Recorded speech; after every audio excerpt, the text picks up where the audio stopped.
I lost my cousin to the streets, and where I found him was bittersweet, because I found him where I lost him. What it cost him was so much it cost me to write this piece. That nigga lost me because he crossed me. Just got too costly to trust a thief. What he says is he crossed me because I was bossy and he doesn't appreciate the way I speak. You know me. As soon as I heard a curse word, I told that BP ought to practice what he preached. But ultimately, this man is my family, and because it demanded me, the rivers of forgiveness run deep. So I gave him my math and the little scratch I had, hoping he would purchase himself and my niece something to eat. After that, we would get together to have a few laughs at least a couple of times a week. I would talk about getting cash. He would talk about getting freaks. Then one day he called me and was talking so crawly his voice gave me the creeps. He says, "Hey yo G, you remember that babe Ebony I used to mess with in '93? The one that left me because I wouldn't beg her to accept me for life on bended knee? Can you believe this trifling bitch just had the audacity to contact me and confess that she contracted a disease intravenously, which when abbreviated spells HIV? I'm thinking he clowning around, because their relationship was in '93, and it's like 2000 and now. But he sounded furious, see? So to satisfy my curiosity, I asked him to expound on why he opted to use the word audacity. And what he said was, the reason he said audacity is because during her confession she had said that she suspected she was infected, see, but they had just met and she was so impressed with the sex he would have with her intellectually, she was afraid if she suggested they go get infected he might question her reputation's integrity. And I'm thinking, this is crazy. You see, she was one of ignorance of tragedies. One of those people whose perception of reality was twisted because it conformed to the fallacy that having no sex would keep you safe from sex-related maladies.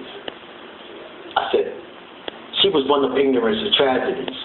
One of those people whose perception of reality was twisted because it conformed to the fallacy that having no sex would keep you safe from sex-related maladies. Basically, Ebony was just proud to be something other than a smut. Word up.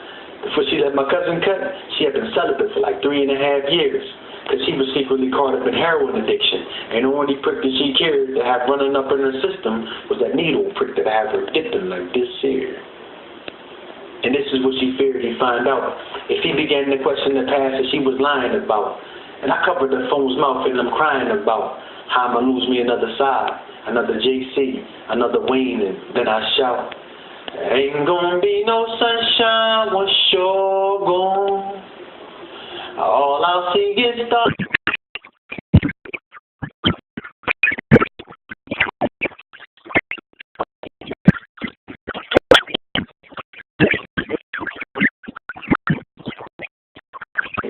This isn't a death sentence.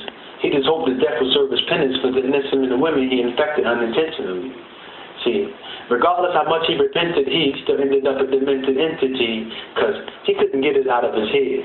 Some people were going to die because he didn't know how to live. And oftentimes I would ask him, dog, why do you bother asking God to forgive you for stuff if you're unwilling to forgive yourself? And his response was, gee, it wasn't God's responsibility to protect my health. And because of my irresponsibility, the cards I've dealt have cheated some people out of life. And each night I've knelt, I felt the weight of their fate on my shoulders. Because I remember every lie that I told her. And I remember every dream that I sold her. And I remember every time I would scold her because she refused to allow me to have control of her destiny. Yeah, her destiny. You see, we were all given free will.